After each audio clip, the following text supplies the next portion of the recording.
ఇచ్చేసిన ప్రత్యేకంగా కౌరంపేట నుండి ప్రతి ఒక్కరికి ధన్యవాదాలు తెలుపుతూ ఎమ్మెల్యేగా గెలిచిన తర్వాత నేనే ఒక మాట చెప్పినాను.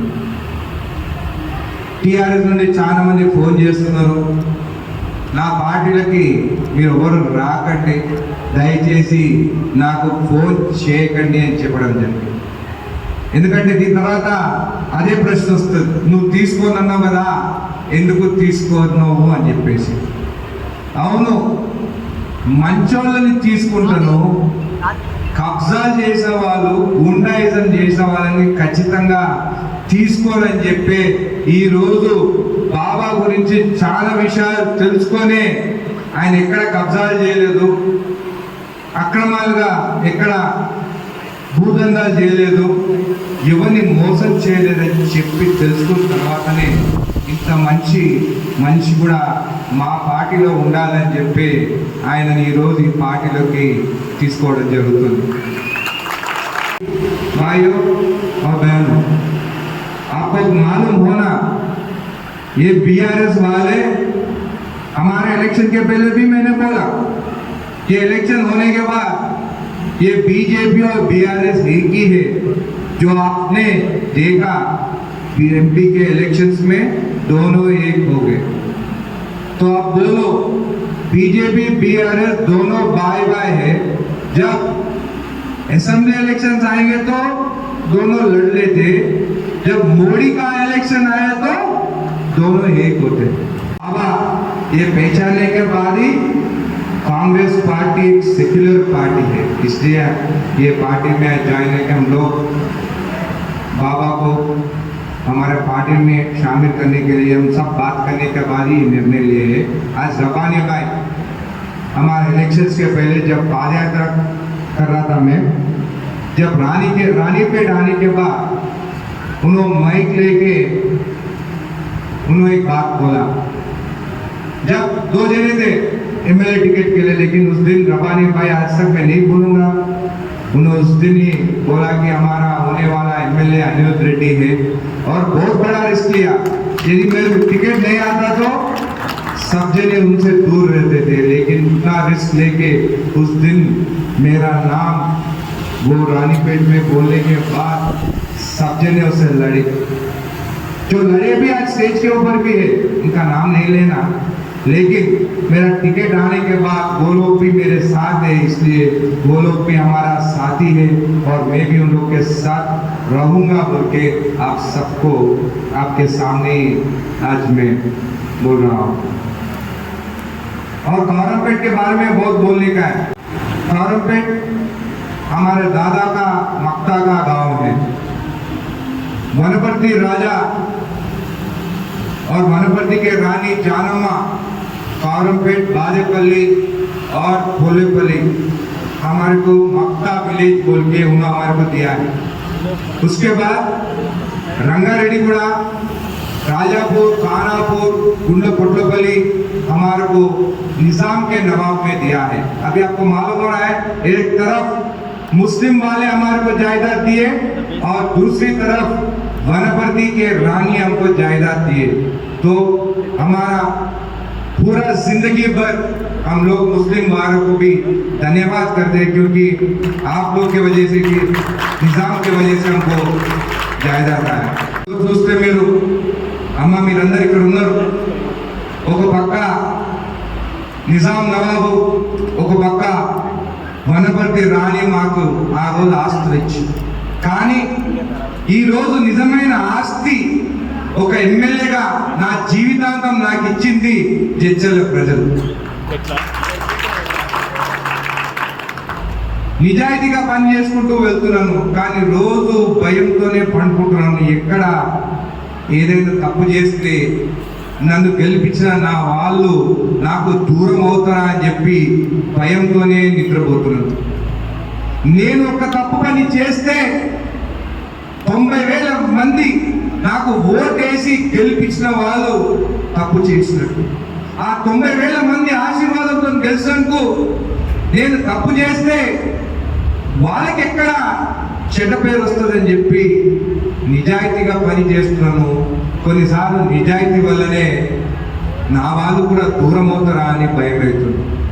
ఆ భారతీయుడు రెండో సినిమా ఏంటి సెకండ్ మూవీ చూసిన తర్వాత ఆ భారతీయుడిని నువ్వు నిజాయితీగా అందరిని పట్టిస్తున్నావు అని చెప్పి తరిమి కొడితే కొంతమంది నా దగ్గర అన్నా నువ్వు ఇంత స్ట్రిక్ట్ ఉన్నావు, ఆఖరికి మన వాళ్ళే నీ వెనకాల పడతారంటే భారతీయుడు 2 చూసినావు కానీ భారతీయుడు 3 చూసిన తర్వాత మీరు మాట్లాడండి అని చెప్పి వాళ్ళకి చెప్పినాను. వేరేల సొమ్ము మనకు అవసరం లేదు, వేరేల భూములు మనకు అవసరం లేదు. నా కార్యకర్తలకు నా నాయకులకు ఒకటే చెప్తున్నాను, నిజాయితీగా పనిచేద్దాం. ఏ పని ఉన్నా కానీ పేదవారి కోసము మీరు నాకు ప్రస్తావించండి, నేను ఖచ్చితంగా వాళ్ళ కోసం పనిచేస్తానని చెప్పి కూడా మీకు తెలియజేస్తున్నాను. మన కార్యకర్తలు మనల్ని నమ్ముకున్న వారికి ఏ ఇబ్బంది పడవద్దు. 100%లో 10% నాయకులు ఇటు పక్క కాంగ్రెస్లో ఉంటారు, కొంతమంది బీఆర్ఎస్లో ఉంటారు, కొంతమంది బీజేపీలో ఉంటారు. కానీ 90% మంది రాజకీయాలకి దూరంగా మన పిల్లలు మా కుటుంబం అని ఉద్యోగాలు చేసుకుంటా వ్యవసాయం చేసుకుంటా పేదవాళ్ళు ఉంటారు. వారికి ఎక్కడ అన్యాయం జరగకుండా మనం చూసుకోవాలని చెప్పి ఈ రాజకీయాల్లో మేము ముందుకు వెళ్తున్నాం ఇస్తున్నాను. ఈరోజు మీరు చూస్తే బాబా మన పార్టీలోకి జాయిన్ అవుతున్నాడు. కానీ బాబా జాయిన్ కాకముందు ఎమ్మెల్యే ఉన్నప్పుడు బాబా బీఆర్ఎస్కే చేసిండు. అదేమి నేనేం అబద్ధం చెప్పలేదు, బాబా కూడా అబద్ధం చెప్పాడు. మా నాయకులు ఉన్నారు, దుక్కా వెంకటేశము, లక్ష్మణ్ ఉన్నారు, రమేష్ అని ఉన్నారు, ఆసిఫ్ భాయ్ ఉన్నాడు, బాసిఫ్ భాయ్ ఉన్నారు. వీళ్ళందరూ మా కోసం పనిచేస్తారు. వాళ్ళ మనసులు ఉండొచ్చు. మేము కష్టకాలంలో అనిరుద్ధ్ రెడ్డితో ఉన్నాము.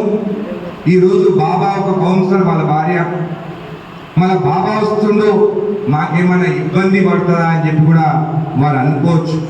వాళ్ళకు ఒక మాట ఇస్తున్నా, కష్టకాలంలో ఎవరైతే నాతో ఉన్నారో వాళ్ళతో ఖచ్చితంగా ఉంటాను. కానీ ఈరోజు బాబా కూడా ఆ బీఆర్ఎస్ బీజేపీ ఒకటి అయిందని మనసు విరిగి ఒక సెక్యులర్ పార్టీ అంటేనే కాంగ్రెస్ పార్టీ అని చెప్పి ఆయన వస్తుంది కాబట్టి ఆయనను ఆహ్వానిస్తున్నాము. ఆయన కూడా మచ్చలేని మనిషి కాబట్టి ఆయనతో ఆహ్వానించి ఆయనకు కూడా ఒక సూచన, మా పాత కాంగ్రెస్ వాళ్ళు ఎవరైతే నాతో ఉన్నారో బాబా అందరినీ కలుపుకొని ఏదున్నా కానీ వాళ్ళు మనకన్నా పెద్దోళ్ళు 20-30 ఏళ్ళ నుండి కాంగ్రెస్ పార్టీ లేకున్నా కానీ కాంగ్రెస్ పార్టీలో ఉండి జెండా పట్టుకుంటే భయపడేటప్పుడు కూడా వాళ్ళు జెండా పట్టుకొని ముందుకు వచ్చారు. నేను కూడా 5-6 ఏళ్ళ కిందనే కాంగ్రెస్ పార్టీలోకి వచ్చిన కాబట్టి వాళ్ళ సూచనలతోని వాళ్ళు చెప్పే, అందుకే ఇంతకుముందు మీటింగ్ ఉన్నప్పుడు చెప్పిన అందరూ గురువులు పిల్లలకి పాఠాలు చెప్తారు, నాకు సీనియర్ నాయకులు కూడా నాకు పాఠాలు చెప్తున్నారు. ఆ పాఠాలు విని ఏది కరెక్టో ఏదో తప్పో ఆ దారిలో ముందుకు పోతున్నాను. తప్పు చేయకుండా నాకు శక్తిని ఇవ్వాలని చెప్పి కూడా ఆ దేవుణ్ణి కోరుకుంటున్నాను. కొంతమంది సీనియర్ నాయకులు అంటే ముందున్న నాయకులు ఏం చేసి రోజు ఫోన్లు చేసి మాట్లాడేది, అంటే ఒక్కొక్క నాయకుడు ఒకటి లాగా ఉంటారు. నాకేమో ఫోన్ ముట్టుకోవాలంటేనే కొంచెం ఇరిటేషన్గా, కొంచెం అలర్జిక్గా అనిపిస్తుంది.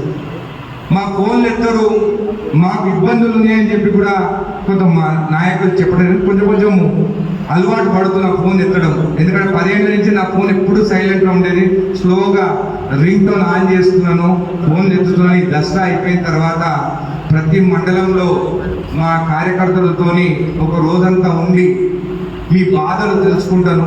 చాలా మందికి బాధ ఉన్నాయి, చాలా మందికి కూడా మాకు పదవులు వస్తలేవు. ఇంతకుముందు రబానా కూర్చొని నేను ఇన్నేళ్ళు అందరికీ చేయగొట్టిన నా పరిస్థితి ఏంటి అని అన్నాడు. మన రబానా చెప్తున్నాను, మా సీనియర్ నాయకులకు అందరు చెప్తున్నాను, ఒక ఎమ్మెల్యేనే మీతో ఉన్నప్పుడు, ఒక ఎమ్మెల్యేనే మీరు చెప్పింది విన్నప్పుడు ఆ పదవులు ఎంత అని చెప్పి మీకు చెప్తున్నాను. సీఎం గారి దగ్గర పోయినప్పుడు కూడా చెప్పడం జరిగింది, పోస్టు కావాలి అని చెప్పడం జరిగింది. ఈ పోస్టు మార్కెట్ కమిటీ చైర్మన్ ఉన్నాయి, టెంపుల్ చైర్మన్స్ ఉన్నాయి. చాలా ఇబ్బందికరంగా ఉంది. నాకు 1000 మందిలా ఒక 10 మందిని వేయించుకొని వాళ్ళకి పదవులు ఇవ్వాలంటే భయంగా ఉంది. అందరూ పని చేస్తారు, అందరూ నాతో ఉన్నారు, కానీ 10 మందే నేను సెలెక్ట్ చేయాలంటే నిజంగా నా కార్యకర్తలకు ఇక్కడ అన్యాయం చేస్తున్నా అని భయంతో ఉన్నాను. కానీ 10 మంది పేర్లు ఇవ్వాల్సింది. రాని వాళ్ళు ఏం భయపడాల్సిన పని లేదు. నేను 10 ఏళ్ళ నుంచి రాజకీయం కోసం కూడా నేను కూడా కొట్లాడినాను. నాకు కూడా పార్టీలో పదవి వచ్చేటప్పుడు ఒక ఆయనకి వైస్ ప్రెసిడెంట్ వస్తే నాకు జనరల్ సెక్రటరీ పొజిషన్ వచ్చింది. నిన్న కాక మొన్న వచ్చిన ఇచ్చింది. అప్పుడు ఆయన నేను బాధపడలేదు. పోరాడిన, కొట్లాడిన, గెలవాలనుకున్నా, మీ ఆశీర్వాదంతో గెలిచిన, మీ ముందు నిలబడ్డా. కానీ మళ్ళీ చెప్తున్నాను, ఏ తప్పు చేయను. నేను తప్పు చేస్తే నాకు ఓటేసి గెలిపించిన 90,000 మందికి అన్యాయం చేసినట్టు. కాబట్టి వాళ్ళు ఓటేసింది నిజమైన మంచి ఎమ్మెల్యేకి అని చెప్పి వారు గొడవపడేగా పని చేస్తాను, కానీ ఎవరికి అన్యాయం మాత్రం చేయనని చెప్పి కూడా తెలియజేస్తాను. మొన్న చూస్తే నా బంధువులైన వాళ్ళు కూడా, మా అన్నైనా కానీ తప్పు చేస్తే నేను ఖచ్చితంగా యాక్షన్ తీసుకుంటా అని చెప్పినాను. 1,60,00,000 రూపాయలు పొల్లపల్లి గ్రామంలో అవినీతి జరిగితే ఆ బీఆర్ఎస్ నాయకులు పేరు తీసుకొని, మొన్న కూడా చెప్పినాను పేరు తీసుకొని అని చెప్పి, ఈ కాలంలో కూడా టీఎల్పీ వాళ్ళకు ఫోన్ చేసి ఒత్తిడి తీసుకొస్తుందంటే మీరు ఏమి రాజకీయం చేస్తుందని చెప్పి కూడా తెలుసు. 1,60,00,000 బిల్లు లేకుండా పైసలు తీసుకున్నంటే ఇంకా నేను ఆ బాధ ఎవరికి చెప్పుకోవాలి.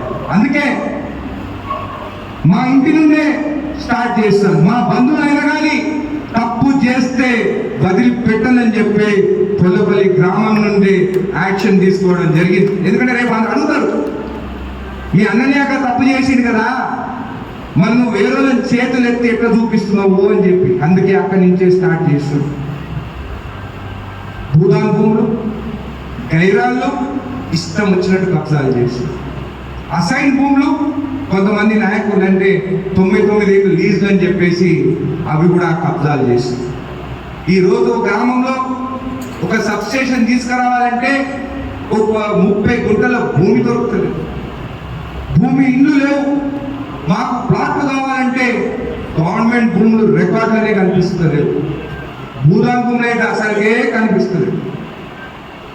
ఒకటి కాగానే ఒకటి అన్ని బయటికి తీసుకొస్తాం. ఈ భూములు వెనక్కి వస్తేనే కదా పేదవాళ్ళకి నేను ప్లాట్ ఇవ్వగలుగుతాను. మా కార్యకర్తలకు, మా నాయకులకు మాట ఇస్తున్నాను, మీ ద్వారానే ప్రతి గ్రామంలో ఇల్లు లేని వాళ్ళకి ఈ ల్యాండ్ అంతా వెనక్కి తీసుకొచ్చి ఇల్లు లేని వాళ్ళకి ప్లాట్లు ఇస్తాం. మన గవర్నమెంట్ ఇప్పుడు సీఎం రేవంత్ రెడ్డి గారు దసరా తర్వాత ఇంద్రమ్మ ఇండ్లు శాంక్షన్ చేస్తా అంటున్నాడు. 3,500 ఇండ్లు వస్తాయి. ఇండ్లు లేని వాళ్ళకి ఖచ్చితంగా మనము వాళ్ళ ఇల్లు కట్టుకునేదానికి 5 లక్షలు కానీ 6 లక్షల రూపాయలు ఇవ్వాల్సిన బాధ్యత మనది. చర్చల చుట్టుపక్కల డబుల్ బెడ్రూమ్. ఎమ్మెల్యే ఎలక్షన్స్ ముందు మేమే గెలుస్తాము, మాదే రాజ్యము, మళ్ళీ కేసీఆర్ సీఎం అవుతాడు, మా ఎమ్మెల్యేనే గెలుస్తారని ఇచ్చలు విడిగా 2 లక్షల రూపాయలు వసూలు చేసింది అందరికీ తెలియదా? మళ్ళీ నేను గెలిచిన తర్వాత మేము 2 లక్షల రూపాయలు తీసుకున్నాము, వాళ్ళు మా ఇంటిపైకి వస్తారా అని చెప్పి భయంతో వాళ్ళని వెళ్ళి డబుల్ బెడ్రూమ్లు కూడా కబ్జాలు చేయించారు, తాళాలు వేయించినారు. ఇది కరెక్టేనా అని అడుగుతున్నాను బీఆర్ఎస్ వాళ్ళు. ఇల్లు లేని వాళ్ళకి ఖచ్చితంగా ఇల్లు ఇస్తాము, కానీ మీరు 2 లక్షల రూపాయలు తీసుకున్నందుకు మీరు కబ్జా చేస్తే ఎంతవరకు కరెక్ట్ అని చెప్పి కూడా నేను అడుగుతున్నాను. కలెక్టర్ గారితో మాట్లాడినాను. ఖచ్చితంగా అప్లికేషన్స్ తీసుకుంటాం, ఖచ్చితంగా ఇల్లు లేని వాళ్ళకి ఇల్లు ఇస్తాం. అక్కడ ఉన్న వాళ్ళు కూడా కొంతమంది ఇల్లు లేని వాళ్ళే ఉన్నారు, అవి కూడా అప్లికేషన్ తీసుకుంటాం. నిజంగా వాళ్ళకి ఇల్లు లేవనే వాళ్ళు కూడా అక్కడ ఉంటే వాళ్ళకి కూడా అలాట్ చేస్తామని చెప్పి కూడా మీకు తెలియజేస్తున్నాం. ఇదే కాకుండా ఉదండపూర్ విషయంకి వస్తే 2016లో ఉదండపూర్, 2013లో కాంగ్రెస్ ప్రభుత్వం ఉన్నప్పుడే 100 కోట్లు ఇచ్చి survey చేయించినాం. Palamuru Rangareddy lift irrigation అది లోకల్ ఎవరు రావాలి నవాపేటలో, కానీ కొంతమంది దాన్ని మార్చి ఇక్కడైతే గుట్టలు ఉంటాయి, ఇక్కడైతే ఇక్కడ నుండి కెనాల్స్ నవాపేట కూడా తీసుకోపోవచ్చు అని చెప్పి అక్కడి నుంచి మార్చి ఇక్కడికి మార్చడం జరిగింది. సరే, ఆ నిర్ణయం అయిపోయింది. ఉదండపూర్లోనే రిజర్వాయర్ అని చెప్పి ల్యాండ్ అక్విజిషన్ అయిపోయింది. దాని తర్వాత నేను పాదయాత్ర చేస్తానని కూడా అక్కడ పోవడం జరిగింది. ఆ రోజు నేను పోతే బాధపడ్డా. జడ్చల నుండి, బాలనగర్ నుండి, రాజాపూర్ నుండి, మిడ్జిల్ నుండి, ఊరుకొండ నుండి, నవాపేట నుండి నా పాదయాత్ర మద్దతుగా ఉదండపూర్ వాసులకి మద్దతుగా వచ్చినారు ఆ రోజు. కానీ ఆ రోజు ఉదండపూర్ నుండి పాత గవర్నమెంట్ వాళ్ళని భయపడించి మీరు కానీ అనిల్ రెడ్డితో పోతే మీకు ఆర్ఎన్ఆర్ ప్యాకేజ్ ఇంప్లిమెంట్ చేయము, మీకు పైసలు కూడా రావని చెప్పి భయపడించి వాళ్ళని బయటికి రానియలేదు. అయినా కానీ పాదయాత్ర చేసాం, అరెస్ట్ అయినాం, కానీ ఏనాడు ప్రాజెక్ట్ని ఆపలేదు.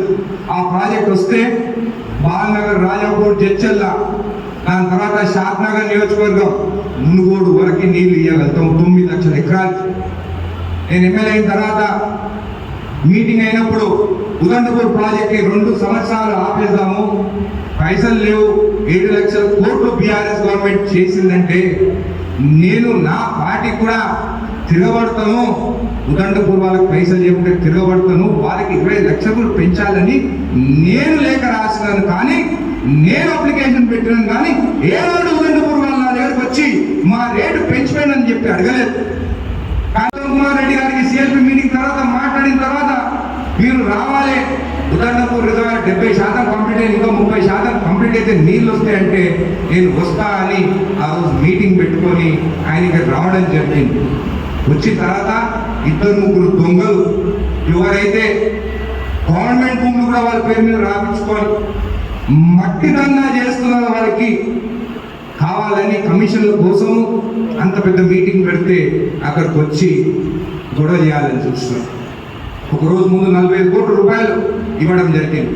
దాని తర్వాత ఇక్కడ నుండి ఆ రోజు సాయంత్రము నాగర్ కర్నూలులో మీటింగ్ ఉంటే నాకు మద్దతుగా మహబూబ్ నగర్ ఎమ్మెల్యే ఎన్ఎం శ్రీనివాస్ రెడ్డి గారు, జితేందర్ రెడ్డి గారు, చిన్నారెడ్డి గారు, మక్తర్ ఎమ్మెల్యే సిఏరి గారు అందరూ Udandapur Vasuki RNR package implement చేయాలి అని చెప్తే, దాని తర్వాత ఉత్తమ్ కుమార్ రెడ్డి పైసలు ఎక్కడ ఉన్నాయి ఇప్పుడు అని అంటే నేను అన్నా 5 గ్రామాలకి ఇచ్చి 2 గ్రామాలకి లేదు, ఆ 2 గ్రామాల వాళ్ళ పరిస్థితి ఎలా ఉంటుంది ఈరోజు లేదు, 6 నెలల లోపల ప్రతి నెల పైసలు ఇచ్చి వాళ్ళని ఆర్ఎన్ఆర్ ప్యాకేజ్ కంప్లీట్ చేయాలని చెప్పి చెప్తే వెంటనే ఉత్తమ్ కుమార్ రెడ్డి ఖచ్చితంగా చేస్తామని చెప్పి ఆ రోజే కలెక్టర్ గారికి ఆదేశాలు ఇవ్వడం జరిగింది. ఆశ్చర్యపోయినా ఇంకా అవార్డు పాస్ కాలేదు, ఇన్నేళ్ళు అయినా కానీ ఎవరికి పైసలు ఇవ్వాలనేది అవార్డే పాస్ కాలేదు. ఇప్పుడు కలెక్టర్ గారు ఓపెన్ గా అధికారులు ఆ గ్రామాలకు పోయి 300 మంది ఆ గ్రామాల్లో లేకున్నా కానీ వాళ్ళ పేర్లు రాసి మీకు ప్లాట్ వస్తే ప్లాట్ మాకు ఇవ్వండి, మీకు 16 లక్షల రూపాయలు మీ అకౌంట్లో వస్తే 16 లక్షలైనా ఇవ్వండి, ప్లాట్ అయినా ఇవ్వండి అని చెప్పి అగ్రిమెంట్లు చేస్తున్నారు ఈ బీఆర్ఎస్ నాయకులు. ఇప్పుడు నేను వచ్చిన తర్వాత ఎక్కడో పోతే అని చెప్పేసి భయానికి ప్రాజెక్ట్ ఆపేయండి, ఇప్పుడు ప్రాజెక్ట్ చేయొద్దు అని చెప్పి కూడా వాళ్ళు చెప్పడం జరుగుతుంది. దాని తర్వాత మనం మిర్చిలో మాట్లాడినాం. ఒకవేళ మీరు నిజంగా మీకు చిత్తశుద్ధి ఉంటే రైతులకి నీళ్లు రావాలని చెప్పి మీరు కూడా పోరాడుతుంటే మీరు ఎందుకు ఆపుతున్నారు? పైసలు ఇవ్వనప్పుడేమో ఆపలేదు, పైసలు ఇచ్చేటప్పుడు ఎందుకు ఆపుతున్నారు? కేవలం అనిరుద్ రెడ్డికి మంచి పేరు వస్తుందని చెప్ప, కాంగ్రెస్ పార్టీకి మంచి పేరు వస్తుందని చెప్ప, సీఎం రేవంత్ రెడ్డి గారికి మంచి పేరు వస్తుందని చెప్ప, పట్టి విక్రమార్క గారికి మంచి పేరు వస్తుందని చెప్ప, ఉత్తమ్ కుమార్ రెడ్డికి మంచి పేరు వస్తుందని చెప్ప, ఎందుకంటే మీ హయాంలో మీకు ఎట్లా మంచి పేరు రాలేదు అని చెప్పి కొంతమంది ఆపుతున్నారు. దానికి నేను నిర్ణయం తీసుకున్నాను, మీరు గిట్ల ఎవరైనా ఆపితే ఎవరికి వినేదే లేదు, ఖచ్చితంగా కేసులు అవుతాయి. మళ్ళీ మేము ఆపితే కాదు పోతే మా పైన కేసులు కాలేదా? మళ్ళీ మీరు ఆపితే వస్తే మీ పైన ఎందుకు కేసులు కావు? పైసలు పడుతున్నాయి కదా, పైసలు పడేటప్పుడు ఎందుకు అడ్డం వస్తున్నారని చెప్పి కొట్లాడుతున్నాను. మాట ఇచ్చిన మాట మీద నిలబడతాను. 20 లక్షలు పెంచాలని నేనే కొట్లాడుతున్నాను. ఇంకా ఫైల్ ఏం క్యాన్సిల్ కాలేదు. పోయి రోజు కొట్లాడుతూనే ఉన్నాను, రోజు చెప్తూనే ఉన్నాను నేను తిరగబడతాను, నా పని నేను నిజాయితీగా చేస్తున్నాను. వాళ్ళ నాయకుడు ఎందుకు ఎప్పుడైనా కానీ రేట్లు పెంచమని అడగలేదు అని అడుగుతుంది. కాబట్టి నేను వచ్చిన తర్వాత 200 కోట్ల పైన రోడ్లు వచ్చినాయి. 9 సబ్స్టేషన్ మహబూబ్నగర్ జిల్లాలో 23 సబ్స్టేషన్లు శాంక్షన్ అయితే కేవలం జడ్చలకి 9 సబ్స్టేషన్లు శాంక్షన్. దాని తర్వాత కరెంటు ప్రాబ్లం ఉంది. 132 kV సబ్స్టేషన్ కావాలి జడ్చలకి అంటే మన ఫీజిబిలిటీ టెస్ట్ చేస్తే జడ్చల డి ఆఫీస్ 10 ఎకరాల భూమి ఉంది, అక్కడ తీసుకొస్తే మళ్ళీ ఇళ్ల పైన నుంచి మళ్ళీ కొత్త టవర్స్ వస్తే ఇబ్బంది పడుతుందని చెప్పేసి మళ్ళీ అది టెక్నికల్గా పాస్ కాలేదు. కాబట్టి నవాపేట్ కొల్లూరులో 132 kV సబ్స్టేషన్ శాంక్షన్ అవుతుంది త్వరలో. దాని తర్వాత దగ్గర కూడా గవర్నమెంట్ ల్యాండ్ ఉంది, ఇంటిగ్రేటెడ్ స్కూల్ కావాలి. ఇంటిగ్రేటెడ్ స్కూల్ కూడా ప్రపోజల్ అక్కడి నుంచి పంపించడం జరిగింది. ఖచ్చితంగా అక్కడ కూడా కరెంటు ఫీజిబిలిటీ చెక్ చేసి 132 kV సబ్స్టేషన్ అక్కడ కూడా తీసుకొస్తానని చెప్పి కూడా రేపు రాబోయే రోజుల్లో కరెంటు ప్రాబ్లం ఉండదని చెప్పి కూడా మీకు తెలియజేస్తున్నాం. చాలా మంది ఫోన్ చేస్తున్నారు కరెంటు ప్రాబ్లం ఉంది, కరెంటు పోతుంది అని. ఇది కేవలం పోయిన ప్రభుత్వం నిర్లక్ష్యం వల్లనే. తిమ్మాజీపేట నుండి ఫీడర్ కనెక్టివిటీ జడ్చలకు రావాలి. నేను అసెంబ్లీలో కూడా మాట్లాడినాను. కాంట్రాక్టర్కి రేటు తక్కువని కమిషన్లు అని చెప్పి కాంట్రాక్టర్ పాడిపోయినాం. కేవలం 4 టవర్లు వస్తే జడ్చలకి ఆ ఫీడర్ కనెక్ట్ అయితే మరి కరెంట్ ప్రాబ్లం పోతుందని చెప్పి అసెంబ్లీలో మాట్లాడడం జరిగింది. మన దగ్గర చేసిన రొనాల్డ్ రోజు ఇప్పుడు ట్రాన్స్కో అయింది, ఆయనతో కూడా మాట్లాడడం జరిగింది. ఆ కనెక్టివిటీ మనకి 2 నెలల కంప్లీట్ అయిపోతే కరెంట్ ప్రాబ్లం కూడా జడ్చలలో ఉండదని చెప్పి కూడా మీకు తెలియజేస్తుంది. ఆ బ్రిడ్జ్ కాడ రైల్వేది కరెంటు పోల్స్ ఉన్నాయి. ఆ పోల్స్ షిఫ్ట్ చేయండి అక్కడ బ్రిడ్జ్ రాదు. మళ్ళా నేషనల్ హైవేస్తో నేను మాట్లాడడం జరిగింది. వాళ్ళు ఏమన్నారంటే 15 లక్షల రూపాయలు మేము రైల్వేస్కి డిపాజిట్ చేసాము, వాళ్ళు వచ్చి పని చేయాలని చెప్తే జిఎం గారితో కూడా మాట్లాడడం జరిగింది. ఈ రోడ్ కాంట్రాక్టర్తో కూడా సీరియస్గా యాక్షన్ తీసుకోండి, మెమో ఇవ్వండి. 30 రోజుల లోపల కంప్లీట్ చేయకుంటే మంచిగా ఉండదు. మా శివకుమార్ అన్న ఒక ప్రకటన ఇచ్చేసాడు, రోడ్ వేయకుండా 2వ తారీఖు అక్టోబర్ 2వ తారీఖు నాడు ధర్నా చేస్తా అన్నారు. శివకుమార్ అన్న మీతో నేను కూడా ఉన్నాను. ఇది నేషనల్ హైవేస్ సెంట్రల్ గవర్నమెంట్తో కొట్టాల్సిన అవసరం ఉన్నది. మనకి 30 రోజులు టైం ఇచ్చినాం వాళ్ళకి. వారం రోజులు అయిపోయింది. ఏమనంటే వాన పడుతుంది అంటున్నారు. 30 రోజులు చూద్దాం. వాళ్ళకి ఇట్లా చేయకుంటే మీతోని నేను కూడా ధర్నా చేస్తాను. మీరు అనుకోవచ్చు ఒక ఎమ్మెల్యే ఉండి అధికారి పార్టీలో ఉండి ఎందుకు ధర్నా అని. ఈ రోడ్డు నేషనల్ హైవేస్ వాళ్ళు వేస్తున్నారు. నేషనల్ హైవేస్ వాళ్ళు ఖచ్చితంగా యాక్షన్ తీసుకోవాలి. వాళ్ళపైన ఇంకా వినకుంటే ఒక ఎమ్మెల్యే కూడా నేను వచ్చి రోడ్డు పైన కూర్చుంటాను, ఎట్లా రోడ్ వేయాలని కూడా మీకు తెలియజేస్తున్నాను. చాలా మంది మాట్లాడుతున్నారు ఈ రోడ్డు లేదు, ఈ రోడ్డు లేదని. మాట్లాడే ముందు ఒకసారి ఆలోచించండి, ఎవరితోని కొట్లాడితే ఏది వస్తుందని. అంత కూడా మీకు తెలియనప్పుడు స్టేట్మెంట్లు ఇవ్వకండి. స్టేట్ గవర్నమెంట్ పైసలు ఆర్ఎన్బి నుండే ఇప్పుడే వెంకన్నకు ఫోన్ చేసి ఆ రోడ్డు కంప్లీట్ చేయమని చెప్పడం జరుగుతుండే. కానీ ఇది సెంట్రల్ బీజేపీ గవర్నమెంట్ కాబట్టి వాళ్ళు వింటలేరు. కాబట్టి మేము ఖచ్చితంగా రోడ్డు వేయకుంటే వారికి వ్యతిరేకంగా రోడ్డు పైన శివకుమార్ గారితో నేను కూడా కూర్చుంటానని చెప్పి కూడా మీకు తెలియజేస్తున్నాను. ఇదే కాకుండా ఉదండపూర్ ఏమని చెప్పి ఓట్లు వేయించుకున్నారు బీజేపీ వాళ్ళు. ఉదండపూర్ వాసులని అడుగుతున్నాను. జాతీయ హోదా మేము తీసుకొస్తామని చెప్పి బీజేపీ వాళ్ళు తప్పుడు మాటలు చెప్పి ఉదండపూర్ వాళ్ళని మోసం చేసి ఓట్లు వేయించుకున్నారు. ఈరోజు నేను అడుగుతున్నాను, మన సెంట్రల్లో మీదే కదా, పాలమూరు రంగారెడ్డి లిఫ్ట్ ఇరిగేషన్ కి జాతీయ హోదా తీసుకురండి. ఎవరికి నిధుల్లో మనకి ఇవ్వాల్సిన నిధులు వాళ్ళకి వెంటనే ఇవ్వచ్చు. పైసలు లేకనే కదా ఇబ్బంది పడుతున్నాము. మీరు జాతీయ హోదా గురించి మాట్లాడకుండా మీరు మా పైన మాట్లాడితే మంచిది కాదు అని చెప్తున్నాను. మీరైనా మేమైనా ఎవరైనా కానీ రాజకీయాలకు వచ్చింది పేదవాళ్ళ గురించి, పేదవాళ్ళకి న్యాయం చేయాలి, పేదవాళ్ళకి అభివృద్ధి చేయాలి, వాళ్ళు కూడా ఇండ్లు కట్టుకోవాలి, వాళ్ళకి అన్ని సౌకర్యాలు ఉండాలి, మంచి పని చేయాలని చెప్పి రాజకీయాలకు వచ్చి కొందరేమో మంచి పేరు తెచ్చుకోవాలని రాజకీయాలకు వస్తారు. కొందరేమో మేము 40 కోట్లు పెట్టినామా 1000 కోట్లు సంపాదించుకోవాలా అని వస్తారు. అది మీరు ఆలోచించండి. రాజకీయాలకు వచ్చిన తర్వాత ఎవరు ఏమి సంపాదించుకుంటున్నారు, రాజకీయాన్ని అడ్డంగా పెట్టుకొని ఎవరు ఏం ఆస్తులు కూడగొట్టుకున్నారు అంటున్నది కూడా మీరు ఆలోచించారు. అబ్బా నన్ను ఎప్పుడు అంటున్నాడు, నేను ఇన్ని ఎకరాలు పోయినాయి నాకు ఏమీ రాలేదని చెప్పేసి. ఆ దేవుడు ఉన్నాడు. ఎవరు మంచి చేస్తే ఖచ్చితంగా ఆ దేవుడు వాళ్ళకి మంచిది చేస్తారని చెప్పి కూడా మీకు తెలియజేస్తూ ఈ కార్యక్రమానికి మరొకసారి విచ్చేసిన ప్రతి ఒక్కరికి ధన్యవాదాలు చెప్తున్నాను. జై కాంగ్రెస్, జై హింద్, భారత్ మాతాకి జై.